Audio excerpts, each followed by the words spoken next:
You described nations as clinging to military violence as a security blanket against the night terrors of a world that seems dangerous and indeed often is. What is it about violence that ironically makes people feel safer? Is it that it's happening to other people? Schadenfreude? Yeah, that's a good question. We want help. We want security. We want strength. And I think far too many of us define comfort, define strength, define our help as being, we look for that in violence. Why is that? I don't know why that is. Reaching back to my Calvinist roots, I would say it's part of our fallen nature, but it's also, it's what has been given to us. It's what has been communicated to us as an option. We don't tell stories about Estonia. What I write also about Costa Rica.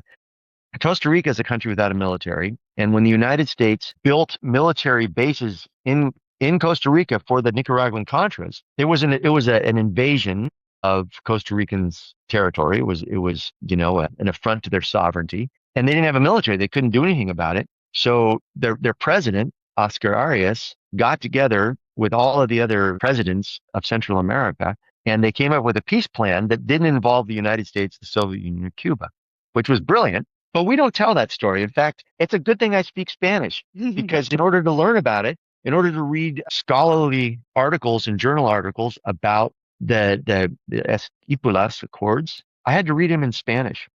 They're not a lot of scholarly work about that project happened in English. And there's just not, I mean, you can look at Wikipedia, but there's just not a lot of really good resources teaching us about peaceful solutions to conflict. And so I think that's part of the problem. It's just not out there for people to learn about. And so that's one of the reasons I wrote the book.